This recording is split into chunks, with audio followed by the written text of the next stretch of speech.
मुझे लगता है कि इस संस्था में शुरू में जितने भी प्राचार्य रहे या अन्य प्रबुद्ध रहे वो आर्य समाज के सिद्धांतों से परिचित थे और आर्य समाज की धारणाओं के अनुसार न केवल वो जिए बल्कि दुनिया से जाने से पहले भी उन्होंने यही इच्छा प्रकट की कि कोई रिचुअल्स नहीं होने चाहिए। रिचुअल्स कोई बुरी बात नहीं है, ये भी मैं आपको बताता हूं, लेकिन उसकी एक सीमा है। जैसे आपने संतरा खाना है तो उसके ऊपर आप कहें कि बिना छिलके का संतरा हमें दे दो, सेब चाहिए बिना छिलके के दे दो, लेकिन असली बात यह है कि रिचुअल्स के मामले में हमारे लोग प्राचीन काल से ही कुछ ज्यादा कर रहे हैं। आपको याद होगा महात्मा बुद्ध ने क्या कहा था, वही कहा था जो स्वामी दयानंद जी ने कहा। वर्तमान महावीर जी ने क्या कहा था, वही रिचुअल्स के खिलाफ बात की। क्योंकि हम रिचुअल्स को सामने रख देते हैं और जो उसका सार तत्व है उसको हम भूल जाते हैं। अब पिताजी का श्राद्ध नहीं करते, ये सनातन धर्म पद्धति के मुताबिक ये उचित नहीं है, लेकिन आर्य समाज पद्धति के अनुसार ये इसका औचित्य ठहरता है। मैं ये समझता हूं कि जो ये कर रहे हैं बहुत वैज्ञानिक ढंग से कर रहे हैं। हमारी संस्थाओं का भी जब सबसे पहले निर्माण हुआ तो उस समय भी आर्य समाज के सदस्य होने के बावजूद बहुत से लोगों ने यही कहा, जब 1883 में महर्षि स्वामी दयानंद का देहावसान हुआ, कि हमें कोई बहुत बड़ा मेमोरियल बनाना चाहिए। अब कई बार हम गाड़ी में जाते हैं, गांव में पीने के पानी की व्यवस्था नहीं, गांव में बिजली नहीं, गांव में स्कूल नहीं, लेकिन गांव का जो गेट है बहुत भव्य होता है। यहां भी मैंने देखा है कई जगह पे, और मुझे पता लगा यहां एक गेट जो है वो 1.5 करोड़ का बना हुआ है। अच्छी बात है, इतना धन तो भाई अमेरिका वाले भी वेस्ट नहीं करते जो हम धर्म के नाम पे कर रहे हैं। बात केवल इतनी है कि अगर शिक्षा हमारे अंदर के मानव को, हमारी इंसानियत को नहीं जगाती तो उसका कोई मतलब नहीं है। आप पीएचडी हैं कि डबल पीएचडी हैं, विदेश में पढ़े हैं कि विदेश मंत्री हैं जो कभी कभी पार्लियामेंट में भी सो जाते हैं। बात यह है कि आप जो कर रहे हैं क्या उसके प्रति ईमानदार हैं। समय के साथ भौतिकवादिता ने हमें इतना जकड़ लिया है कि कोई भी ऐसा प्रोफेशन नहीं रहा जहां आपको ईमानदारी नाम की चीज लगती हो। पहले केवल ये सरकारी संस्थाओं तक सीमित थी, लेकिन अब धीरे धीरे ये कॉर्पोरेट वर्ल्ड में भी ये चीज आ चुकी है। ये सच्चाई है। वो खुद कभी कभी ऐसा कहते हैं कि लोग जो हैं ये ट्रेनिंग तो बहुत है लेकिन दिखाने के लिए काम करते हैं, काम नहीं करते, पूरी निष्ठा से नहीं करते, कर्तव्य परायणता से नहीं करते। और उसके पीछे एक सिस्टम है कि हमने एम्प्लॉई और एम्प्लॉयर का, जिसके ऊपर कुछ सरकार की शर्तें हैं, कुछ यूनिवर्सिटी की धाराएं लागू होती हैं, वो ऐसा सिस्टम बना दिया और उसका ना तो रीएवैल्यूएशन होगा, ना होने वाला है, ये मैं आपको बताऊं, ना हो रहा है इस समय। कारण ये है कि हम इंसान नहीं बन सके। कोई ग्रेजुएट हो गया, मुझे याद है कि जब मैंने बीए में एक किताब पढ़ी लाला हरदयाल की, उसका टाइटल था हिंट्स फॉर सेल्फ कल्चर, हमारे यहां जरूर होगी। तो मैं उस समय जब किताब का टाइटल पेज खोला और देखा लाला हरदयाल एमए, और लाला हरदयाल एमए ने एक ऐसी किताब लिखी जो आज तक भी जिंदा है, और जो हम किताबें लिखते हैं वो केवल कोर्सेज के लिए लिखते हैं। उसमें इनोवेटिव एलिमेंट नहीं होता है। एक छोटे से दायरे के लिए भौतिकवादिता के दृष्टिकोण से इधर से काटो उधर पेस्ट कर दो, मैं बड़ी खुली बातें कर रहा हूं। और इंटरनेट ने तो बिल्कुल तबाही ले आई है, मैं आपको बताऊं। 12 साल के बच्चे को वो देखने में मिल रहा है जो 40 साल के बच्चे को दिखना चाहिए। वो बच्चा ही है क्योंकि वो बड़ा नहीं ना हुआ। और कई बार तो लोग 70 साल के भी हो जाते हैं, वो मैच्योर नहीं हो पाते, वो वही बच्चे ही रहते हैं, उनका दिमाग उतना विकसित नहीं हो पाता। भारत की ये परंपरा रही है कि हम धार्मिक हैं, लेकिन धार्मिकता केवल धूप बत्ती करने में, लेकिन हम ये महसूस करते हैं कि आर्य समाज कोई रिजिड चीज नहीं है। परंपरागत जो चीजें हैं वो करनी चाहिए, कोई ऐसी बात नहीं है। लेकिन अगर शिक्षा हमें इंसान नहीं बनाती तो डिग्री लेने का कोई फायदा नहीं। अभी यहां पता नहीं कितने लोगों ने कैमरे से फोटो ली होगी, किसी ने मोबाइल से, किसी ने कुछ से। अब ये कितनी बार आप देखने वाले हैं जब ये फंक्शन खत्म होगा। लोग तो शादी की एल्बम भी 2-4 साल बाद, क्योंकि मियां बीवी में झगड़ा शुरू हो जाता है, उसे भी देखना बंद कर देते हैं और घर के किसी कोने में पड़ी रहती है, फिर उसको दीमक खाती है। बच्चे बड़े होते हैं तो उनको अपनी शादी की एल्बम ठीक लगती है, वो माँ बाप की क्यों देखेंगे। और जब वो ग्रैंड चिल्ड्रन आते हैं तो वो रद्दी में चली जाती है। मैंने रद्दी में बहुत सी एल्बम्स को देखा है। आप हैरान होंगे कि क्या हम रद्दी बोलते हैं, ये बात नहीं है। ये जो साहित्य है, ये जो इतिहास है, मुझे याद है अमृतसर में, दिल्ली में मैंने जो अपनी किताबों की लाइब्रेरी बिल्डअप की, जो 8000 से ऊपर है, अभी भी दान देने के बाद भी वो बहुत सी किताबें हम जो रेयर थी, अब जैसे एनसाइक्लोपीडिया ब्रिटानिका बंद हो रहा है, ये कल हमने पढ़ा, तो मुझे लगता है कि हमारे संस्थान में भी एक बहुत पुराना वॉल्यूम यहाँ पे पड़ा हुआ है, जो मुझे कामले जी ने दिखाया था। क्योंकि आजकल हर चीज की एंटीक वैल्यू है, लोगों को पता नहीं है। आपके घर में चरखा पड़ा हुआ है, जिससे वो चरखा चलाते थे ना सूत बुनने के लिए, अब ये म्यूजियम के आइटम है। लेकिन हम ये कहते हैं ये क्या है जी, ये मिर्जा गालिब की जगह है, इस पे 5-6 करोड़ की परमिशन ले दो, और जो गंदी बस्तियों में दिल्ली में बस रहे हैं उनकी तरफ ध्यान मत दो। ये शिक्षा हमें सिखा रही है। हम घर से कभी कभी रद्दी भी निकाल देते हैं। मैं किसी एक चीज की बात नहीं कर रहा हूं, दिमाग में भी रद्दी बहुत इकट्ठी हो जाती है, इसे भी धीरे धीरे धीरे धीरे निकालना चाहिए। एजुकेशन हमें देती है, इंफॉर्मेशन हम जितनी कलेक्ट करते जाते हैं, फोटो में करते हैं, सीडी में करते हैं, पता नहीं क्या क्या करते हैं। मैं तो इतना ज्यादा मॉडर्न टेक्नोलॉजी से वाकिफ नहीं हूं जितना ये तीनों आदमी यहां पे बैठे हैं। लेकिन मैं ये आपको बता दूं कि टेक्नोलॉजी दिमाग को पैदा नहीं कर सकती, रोबोट को पैदा कर सकती है, लेकिन रोबोट को भी कौन चलाएगा? इंसान ही चलाएगा। इंसान का दिमाग तेज नहीं हो रहा है, इंसान का दिमाग एक लेटर बॉक्स बन गया है। और जैसे चिट्ठियां हम डालते जाते हैं, आजकल तो वैसे लेटर बॉक्स में भी लोग चिट्ठियां नहीं डालते क्योंकि कुरियर का जमाना शुरू हो गया, तो दिमाग में ठूस ठूस के भर रहे हैं हर तरह के फैक्ट्स। जितनी बड़ी डिग्री है उतने ज्यादा फैक्ट्स दिमाग में भर रखे हैं, लेकिन वो फैक्ट्स कभी डाइजेस्ट नहीं होते। जैसे डिस्पेप्सिया के मरीज को आप दूध पिला दें, आप बादाम खिला दें, वो जो खाता है वैसे ही निकल जाता है, एक्सक्रीट हो जाता है। इसी प्रकार हमारे दिमाग की हालत है, हम जो खाते हैं उसे पचा नहीं पाते। मुझे लगता है कि दयानंद शिक्षण संस्था में ऐसा करने का प्रयास जरूर रहता है, और थोड़ा और ध्यान दिया जाएगा, जिसमें हम केवल इंफॉर्मेशन इकट्ठी ना करें, केवल ऑर्नामेंटेशन के पीछे मत जाएं, कुछ सॉलिड दें, जिससे पूरे देश में हमारा नाम हो, विदेशों में हमारा नाम हो। जितनी एजुकेशनल कॉन्सेप्ट्स आप पढ़ते हैं वो शुरू कर देते हैं प्लेटो से।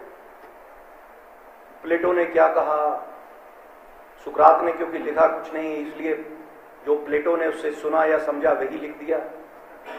प्लेटो के शिष्य एरिस्टोटल ने क्या कहा, थियोफ्रेस्टस ने क्या कहा, वो ग्रीक से लेके रोमन्स तक, और उसके बाद फिर रेनेसां पीरियड के बाद, जिसे जो इटली से शुरू हुआ, उसके बाद भी कई नई थियरीज आनी शुरू हुई।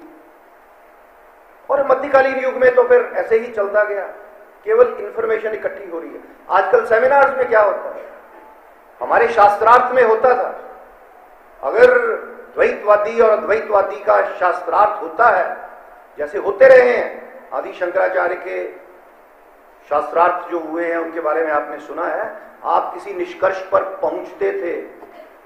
आजकल तो यही लगा रहता है कि इस आदमी को बुलाएं कि ना बुलाएं, उस आदमी को बुलाने से हमारा कैसा कनेक्शन बनेगा। आजकल सेमिनार्स का वो जो मुख्य उद्देश्य है ये लुप्त होता चला जा रहा है, और हम केवल भौतिकवादी या प्रोफेशनल दृष्टिकोण से लोगों को बुलाते हैं। सेमिनार मान लीजिए हिंदी का है, तो अंग्रेजी के आदमी का उसको प्रोसाइड करने का कोई हक नहीं है, हिंदी का आदमी चाहिए। हिंदी में आदमी क्या मर गए हैं? सीधी सी बात बताता हूं। अगर फिजिक्स का है, मैडम बैठे हैं, तो उसके लिए आप बॉटनी का आदमी ले आए। जिस सब्जेक्ट के साथ संबंधित कोई चीज है वही पार्टिसिपेट करना चाहिए, लेकिन पूरे भारत में यही हो रहा है, ऑर्नामेंटेशन।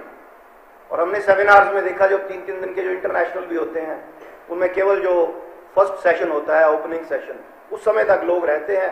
बाद में अगर कोई सैन फ्रांसिस्को गया है तो वहां बाजार को निकल जाता है, कोई वहां अपनी बीवी बच्चे लेके गया है, वो कहीं और घूमने चला गया, और फिर जब उसका पेपर पढ़ने का मौका आता है तो कहते हैं समय नहीं है, तो 2-3 मिनट में वो खत्म करके बात खत्म कि क्या किया हमने।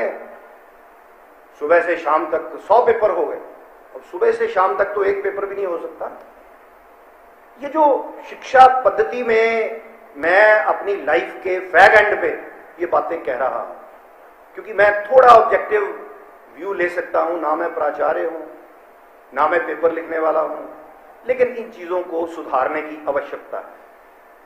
ये किसी स्पेसिफिक जगह से, किसी स्पेसिफिक व्यक्ति के साथ, किसी स्पेसिफिक डिपार्टमेंट से ये चीजें जुड़ी नहीं है। हम केवल उस आदमी को ऑनर करते हैं जिस आदमी की कोई प्राप्ति है। और इतिहास में तो भाई इतिहास बनाने वाले और थे, और माथे की बिंदी जिनके ऊपर लग गई वो आदमी और थे। और कई बार तो आजकल जो नोबेल लॉरिएट भी होते हैं, ये कोई भारत की बात नहीं है, विदेशों में भी ऐसा होता है। केवल ये प्लेजरिज्म की बात नहीं है, जब जहां आप कुछ उठा के कर लेते हैं। हमारे प्रधानमंत्री जी के जो सेक्रेटरी रहे हैं उन्होंने भी पीछे माफी मांगी है, क्योंकि हमारा बनाया हुआ लिटरेचर कभी देखा नहीं जाता, देखा जाए तो उसमें भी प्लेजरिज्म का बहुत कुछ निकल आएगा।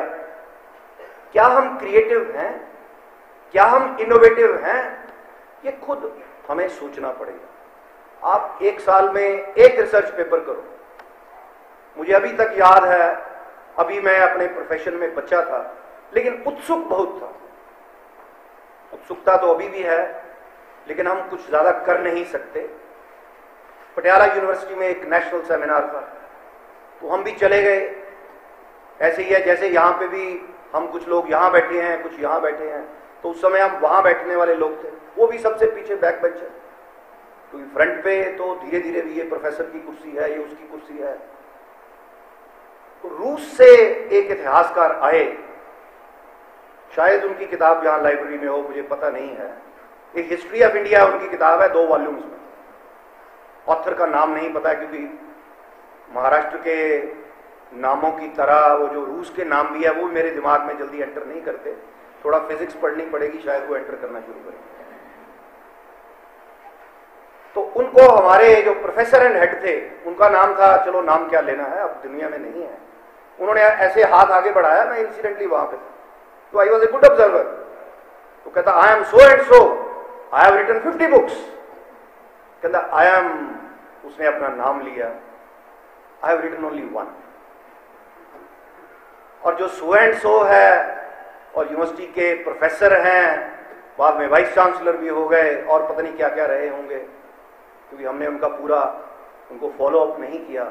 उनको उत्तरी भारत के बाहर कोई नहीं जानता था, लेकिन वो जो रूस का इतिहासकार आया था, रूस का इतिहासकार भारत के बारे में लिख रहा है, हिस्ट्री ऑफ इंडिया, और हमारे लोग कितने बढ़िया हैं, उसकी किताब यहां बैन हो गई। ये भी बात है, लेकिन पुस्तकालयों में अभी भी मिलती है। मेरे केवल कहने का तात्पर्य ये है, जब तक आपको बात समझ नहीं आती, कलम को मत दौड़ाइए, 8-10 किताबों को सामने रख के एक नई किताब मत बनाइए, ये भी मैं कहता हूं। लेकिन कुछ ऐसी चीजें हैं जो जरूरी होती हैं, टेक्स्ट बुक्स भी किसी को लिखनी है, लेकिन जो बच्चे हैं हमारे, उनको मेरी राय ये है कि अगर आप किसी एजुकेशनल थिंकर की किताब उसके बारे में सुनते हैं कि अरबिंदो ने क्या कहा, अब हमारे लाइब्रेरी में 32 वॉल्यूम्स हैं, मुझे नहीं लगता कि एजुकेशन का कुछ छात्र वहां पे जाके देखता होगा कि अरबिंदो ने एजुकेशन के बारे में क्या कहा। अरबिंदो के एजुकेशन के बारे में किसी ने लिखा, वहां से किसी और ने लिखा, वहां से किसी और ने लिखा, वहां से हमारे टीचर ने बताया, हमने नोट्स ले लिए, उसी को आगे कर दिया। हम सोर्सेज को टैप नहीं कर रहे हैं। ये मेरा एक लेसन है, आपको कड़वा जरूर लगेगा, लेकिन मेरी बात मान लोगे तो अच्छे रहोगे। जो भी देखना है ओरिजिनल में आप देखिए, प्लेटो देखना है उसकी रिपब्लिक देखिए, हॉब्स को पढ़ना है उसका लेवाइथन देखिए, जॉन डेवी का देखना है तो उसके लिखे हुए काम देखिए। राधा कृष्णन के भी ओरिजिनल वर्क्स हम कितना पढ़ पाए हैं आज तक, मुझे नहीं पता है, मेरा ओपिनियन गलत हो सकता है। लेकिन कम से कम बच्चे जो हैं, ये केवल जो कचरा सा है उसको पढ़कर डिग्री लेने के बारे में मत सोचें। उनको ये देखना पड़ेगा कि हमने ओरिजिनल चीजों को देखना है। देखिए, अब जितनी जितनी बढ़िया चीज के संपर्क में आते हैं, उतना उतना बढ़िया इंपैक्ट आपके ऊपर पड़ता है। जितने लोगों ने, मैं विदेश में था तो हमारे लिए ये था कि आप 2 क्लासिकल लैंग्वेजेस पढ़िए। क्लासिकल लैंग्वेज का मतलब ये कोई अल्फाबेट नहीं होता है। आप संस्कृत या यिडिश लीजिए, आप संस्कृत या आरमाइक लीजिए, आप संस्कृत या पर्शियन ले लीजिए, और जो वहां अंग्रेजी सीखना चाहते थे उन्हें हमारे ही टीचर कहते थे पहले संस्कृत पढ़ो। और यहां हमारे दयानंद संस्था में तो संस्कृत का हाल कुछ ठीक ठाक है, उत्तरी भारत में तो सरकार ने ही बंद कर दी। जो हमारी रूट्स हैं उनको देखने की जरूरत है। आपकी जड़ें केवल 19वीं शताब्दी तक रह चुकी हैं, 18वीं शताब्दी तक रह चुकी हैं, यूरोप के रेनेसां या रेफॉर्मेशन के साथ जुड़ी हुई हैं, इटली और जर्मनी के, या उसके भी पीछे आप ग्रीक्स तक ले जाते हैं। कोई किताब पढ़ो, ये ग्रीक्स में ऐसे हुआ, ग्रीक्स ने हमने ये दे दिया, ग्रीक्स ने हमें कुछ नहीं दिया, ये भारत नहीं दिया है। ये पहले आपको एक हाइपोथेसिस बना के अपनी पढ़ाई को शुरू करना होगा। आप मानते हैं या नहीं मानते हैं, गहराई में जाएंगे आपको पता लगेगा कि पूरे ज्ञान की जो रूट है ये भारत में है। केवल एक स्क्रिप्चर दुनिया का है, सभी स्क्रिप्चर्स मैं ये समझता हूं कि ये ऊपर से आए, जैसे धुर की वाणी हम बोलते हैं, वैसा ऊपर से आए हुए, ये लिखे नहीं गए हैं, ये ऊपर से डिक्टेट हुए हैं। जितने भी स्क्रिप्चर्स, वेद भी ऐसे ही हैं और बाकी ग्रंथ भी ऐसे ही हैं, लेकिन वेद ही एक, और वेद भी ग्रंथ का नाम नहीं है। ये तो स्वामी विवेकानंद ने पार्लियामेंट ऑफ रिलीजन्स में क्लियर कर लिया था, क्योंकि वेद विद शब्द से निकलता है और विद का मतलब है टू नो। और वेद खुद कहता है कि जो यहां लिखा हुआ है ये उतनी देर तक इसका औचित्य नहीं है जब तक आप इसको खुद रियलाइज नहीं कर लेते। और विवेकानंद कहते थे there is difference between water and drinking it, bread and eating it. हम लोगों की जूठन चाट रहे हैं। बढ़िया इंसान बनना एक अलग बात है, बढ़िया शिक्षक बनना उससे भी बड़ी बात है, मैं आपको बताऊं। क्योंकि शिक्षक जो है ये तो जितना बढ़िया स्कल्प्टर है उतनी बढ़िया मूर्ति वो बनाता है। और हमारे शिक्षक मूर्तियों का निर्माण कर रहे हैं। मुझे अपनी संस्था पे गर्व है कि कम से कम जैसे दयानंद शिक्षण संस्थान में अतुल जी ने अपने पिताजी की बात को मानते हुए उन चीजों से अलग रखा जो उनके विश्वास के खिलाफ थी। आजकल कितने ऐसे बच्चे हैं जो बाप का नाम तो जानते हैं, वहां फोटो लगा रखी है, बात खत्म। उनको कहो बाप का बाप कौन था, वो भी पता लग जाएगा। उसके पीछे क्या इतिहास है, वो हरिद्वार के पंडों के पास चले जाएंगे, कोई इतिहास नहीं। और हम सभी लोग कहते हैं हमारे 4 लड़के हैं, हमारे उसके 6 हैं, मेरे दादा के तो 21 थे भाई। ये वो समय था, और औरतें फिर भी बीमार नहीं होती थी, वो कोई डॉक्टर नहीं होता था। आजकल तो छोटी सी बात है, इधर वेदर चेंज हुआ, वो टेलीविजन तो बाद में अनाउंस करता है, हमारा नाक जो है पहले अनाउंस कर देता है। शिक्षित होने का मतलब ये नहीं है कि 4 किताबें पढ़ ली, एक थीसिस लिख लिया, कुछ और मेथोडोलॉजी अडॉप्ट कर ली। मैं आपको बताऊं, जब जो जितने भी लोग ओरिजिनल है ज्यादा मेथोडोलॉजी यूज नहीं करते हैं, बेशक एकेडमिक्स में हम इसकी बात बहुत करते हैं। तो इन्हीं शब्दों के साथ मुझे लगता है कि समय बहुत हो चुका है, और अभी जो हमारे प्राइज जिनको मिला है, मुझे बताया गया कि बड़ा रिगरस टेक्निक फॉलो किया गया। दयानंद संस्था का इसकी ये विशेषता है कि यहां कोई काम सिफारिश से नहीं होता है, मेरिट पे चलता है। और जिन जिन लोगों को इन्होंने इन्वॉल्व किया, मुझे ये बता रहे थे, बहुत बढ़िया बात है, बहुत अच्छे चेहरे आपके सामने हैं, इनसे आपको शिक्षा लेनी है। और इनकी पर्सनैलिटी जो है वो आपके लिए भी मैं समझता हूं कि इंस्पायर करे आपको।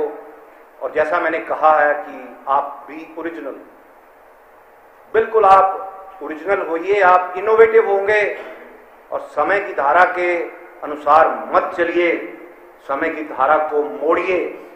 शिक्षा का ये तो कार्ल मार्क्स ने भी बात कही थी, ये जिसको हम एक्सेप्ट आजकल नहीं कर रहे हैं, उसने यही कहा था। और उसका मेन तात्पर्य यही है कि जो लोग सोसाइटी को ट्रांसफॉर्म कर देते हैं, ये तो समय का तकाजा है जी, हमें तो ऐसे करना पड़ता है, हमें तो ऐसे करना पड़ता है, दुनिया वाले क्या कहेंगे, दुनिया जाने वाले जाएं भाड़ में। आपको समाज को चेंज करना है, और समाज को चेंज एक शिक्षित व्यक्ति से ज्यादा कोई नहीं कर सकता है, ये मैं आपको बताऊं। और अगर आप शिक्षित नहीं होते, जो बातें मैंने आपको कही हैं, शायद ये बात किसी पब्लिक सभा में नहीं कही जा सकती, क्योंकि लोगों के अलग अलग दृष्टिकोण हैं। हम इंसान को इंसान समझते हैं, क्योंकि वसुधैव कुटुंबकम ये हमारा आदर्श रहा है। और जो अद्वैत फिलॉसफी है वो बात अलग है कि स्वामी दयानंद की फिलॉसफी अद्वैत नहीं है, इसमें ये ट्रिप्लिकेट है, जिसमें गॉड, मैन और नेचर वो अलग अलग माने जाते हैं, सत्ताएं अलग अलग हैं, लेकिन उसके पीछे जो सिद्धांत है वो फलसफे का नहीं है, वो सच्चाई का है, वो अद्वैत का सिद्धांत है। और उसी सिद्धांत को लेकर आपको चलना है। फिलोसॉफिकल लेवल पे 50 डिफरेंसेस एक आइडियोलॉजी में या दूसरी आइडियोलॉजी में हो, लेकिन शिक्षा के क्षेत्र में केवल ये जान लेना कि इसने क्या कहा, उसने क्या कहा। अब हम पढ़ते थे, हमें पढ़ाते थे सोशलिज्म की क्या डेफिनेशन है इसकी, और हम मार्कअप अच्छा कर लेते थे, इसलिए नंबर अच्छे ले लिए। लेकिन मैं जब यूनिवर्सिटी में टॉप भी किया, रिकॉर्ड भी रखा पंजाब यूनिवर्सिटी चंडीगढ़ का, तो मुझे ज्यादा खुशी नहीं हुई। उसका कारण यह था कि हमने तो केवल एक सिस्टम को फॉलो किया, उस सिस्टम के अंदर जैसा जैसा चाहिए वैसा वैसा हमने करके दिखा दिया। लेकिन जितने जीनियसेस हुए हैं उनमें एक आदमी भी गोल्ड मेडलिस्ट नहीं है, मुझे बताइए कोई है? महात्मा गांधी फेल होते थे, इंदिरा गांधी फेल होती थी, ज्ञानेश्वर बिल्कुल अनपढ़ थे, नामदेव जी की कितनी है, तुकाराम कितने थे, और बड़े बड़े वैज्ञानिक पुराने जो हैं। अब हार्वे ने ये ब्लड सर्कुलेशन की थ्योरी निकाली, किताबों में यही पढ़ाए जा रहे हैं। हमारे तो भाई चरक में लिखा हुआ है, और फिर चरक के बारे में भी कहते हैं इसके पहले पता नहीं कितने चरक हुए, क्योंकि चरक ने तो केवल संग्रह किया है, वो चरक संहिता है। इन बातों को हमारे नॉलेज में जब भी ग्रेटनेस की बात होती है, हम प्राचीन काल में चले जाते हैं, वेदों में ये लिखा है, उपनिषदों ने ये कहा है, हमारे ऋषि मुनि ऐसा कहते। मुझे ये बताइए, तुकाराम के बाद किसी ने अभंग लिखे हैं ऐसे जिनको पूरा महाराष्ट्र जानता हो? क्यों नहीं लिखे? क्योंकि अभंग ये शब्द जाल नहीं है कि बैठ के शब्द जाल बना दिया, अंदर से उतरते हैं। पिछले 300 साल से मुझे लगता है कि यहां वारकरी संप्रदाय में भी अंदर से कुछ नहीं उतरा, इसलिए झगड़े वगड़े बहुत होते हैं। तो आपको शिक्षा के क्षेत्र में होने के कारण मैं ये कह रहा हूं कि अपने माइंड की डेवलपमेंट कीजिए, और अकेले माइंड तक मत रहिए, थोड़ा हार्ट को भी देख लीजिए करे, क्योंकि जिंदगी अकेली कॉन्स्टिट्यूशन या लॉ बुक से नहीं चलती है। इंसान को इंसान भी समझना चाहिए, और वो भावना भी आप लोगों में अगर है तो आप शिक्षित हैं। केवल आप यही सोचते रहे कि किस आदमी को कैसे तंग करना है। जितना जितना बड़े बड़े शिक्षित होते जाते हैं, जितनी जितनी बड़ी मिनिस्ट्री हमारे पास आती जाती है, वैसा वैसा ही हम सोचते हैं कि किस आदमी को क्या करना है, किसको कैसे एक्सप्लॉइट करना है। जो थोड़ा पैसा कमाना चाहता है उस तरफ जाता है, जिसको और पोजीशन की लोड़ है, जरूरत है, वो कहता है अब मैं इस जगह पे हूं, अब जंप लगा के ऊपर चला जाऊं। जो एक ऑर्डिनरी एमएलए है वो एमपी होना चाहता है, जो एमपी है वो मिनिस्टर होना चाहता है, जो मिनिस्टर है वो पीएम होना चाहता है। ये इसका तो कोई एंड नहीं है। ये जो भाग्य में कुछ नहीं है तो कुछ नहीं मिलने वाला है। आप इसको दीवार के साथ बेशक फोड़िए, लेकिन उसके साथ कर्मयोग का सिद्धांत जो है ये बड़ा जरूरी है। और हमारे तो ऋषियों मुनियों ने फिर वापस बात, यहाँ आजकल के लोग करते कराते कुछ नहीं है और कहते हैं कि फटाफट हमें मिल जाए पकी पकाई खिचड़ी, जो हमें मिल जाए। पकी पकाई खिचड़ी मिलने का युग तो है, क्योंकि हर चीज में शॉर्टकट है। बच्चा अगर 9 महीने की बजाय 5 महीने में दुनिया में प्रवेश कर ले तो उसकी जगह फिर भाई इंक्यूबेटर में होती है। इसी प्रकार दिमाग में विचारों को पकने दें, दिमाग को थोड़ा शिक्षित होने दें। उस डिग्री से कुछ नहीं होने वाला है जो कुछ लोग ले चुके हैं हमारे जैसे, और फिर बाद में आपको मिलने वाली हैं कुछ लोगों को। ये जॉब से भी कुछ नहीं होने वाला है, ये पोजीशन से भी कुछ नहीं होने वाला है। ये पूरी कायनात, पूरी एग्जिस्टेंस को आप प्रभावित करते हैं। जैसा सोचते हैं आपके इर्द गिर्द का वातावरण वैसे होता जाता है। तो एक मिशनरी की तरह आप पढ़ें, मिशनरी की तरह काम करें, और जिन लोगों को आज पुरस्कार मिला है बिना किसी जात पात के भेद के या किसी को ओबलाइज करने के दृष्टिकोण से नहीं, जैसा मुझे बताया गया और जैसा यहाँ होता है दयानंद संस्थाओं में। ये नहीं कि बाहर नहीं होता है, लेकिन हमें तो भाई अपना पता है, हमारा बाहर से कोई संबंध नहीं है। हमें अपने प्रति ईमानदार रहना है। हमने स्वयं में जो फेथ है, श्रद्धा है, उसको जगाना है। और ये एजुकेशन के प्रति हमारी श्रद्धा है जो अतुल जी ने इनको समर्पित की है, जितना धन इन्होंने लगाया है। तो मैं अतुल जी का बहुत धन्यवाद करता हूँ कि पिताजी को ये याद करते हैं। अदरवाइज मेरे जैसे आदमी को जो 2008 में यहाँ पे आया, मुझे क्या पता कि इस संस्था का पहला प्राचार्य कौन था। लेकिन उसमें कुछ होगा जिसको लोग याद करते हैं, उसमें कुछ होगा। नहीं तो बोर्ड पे नाम लिखे रहते हैं, वो नाम लिखे रह जाते हैं। क्योंकि मैं 1-2 साल से सुन रहा था ये मार्डिकर जी। मैंने आज भी इनको पूछा भी ये क्या है, व्हाट इज दिस। तो इन्होंने मुझे आज भी एक्सप्लेन किया, पहले भी किया। और अतुल जी को मिलने बाद मैं ये समझता हूं, नाम इनका अतुल है, ये अतुल्य समृद्धि पैसे में नहीं होती है, ये विचारों में होती है। और विचार तब तक ठीक रहते हैं जब गतिशील हों। वो जैसा इस समय चल रहा है पूरे देश में, उस समुद्र के बहाव में ये बहे नहीं है। ये वहां पे एक लैंप पोस्ट गाड़ के बैठे हुए हैं कि हमने अपने पिता का मातृदेवोभव, पहले तैत्तरीय उपनिषद की वो जो शिक्षावल्ली है, जब बच्चे शिक्षा प्राप्त करके जाते थे तो उनको वो कहते थे मातृदेवोभव, उसका पूरे श्लोक हैं, आप कभी देख लीजिए, आपको अच्छा लगेगा पढ़ के। और यहाँ मेडिकल लाइन के आदमी नहीं है, लेकिन इनको पता होगा, आपको भी, कि वहां पे भी वो हिप्पोक्रेटिक जो था, उसकी ओथ शपथ वो दिलवाते हैं। दुनिया में जहां जहां अच्छे आदमी हुए हैं उन्होंने भाई एक ही बात कही है कि सच्चाई पे डटे रहो, ईमानदार रहो और लोगों से धोखा मत करो। उसके पहले आत्मविश्वास रखो और स्वयं पे भरोसा करो कि जो मैं कर रहा हूं ये बिल्कुल ठीक है। तो इन्हीं शब्दों के साथ सभी मेरे जो प्राचार्य सामने बैठे हैं, बच्चे बैठे हैं, जो हमारे मेहमान हैं, जो आज के प्राइज विनर्स हैं, और क्षीर सागर जी जिन्होंने इस कार्यक्रम को आयोजित किया है अतुल जी की मदद से, तो आप सभी का आभार प्रकट करते हुए कि मुझे यहाँ आने का, क्योंकि मैं आपका बहुत बहुत धन्यवाद।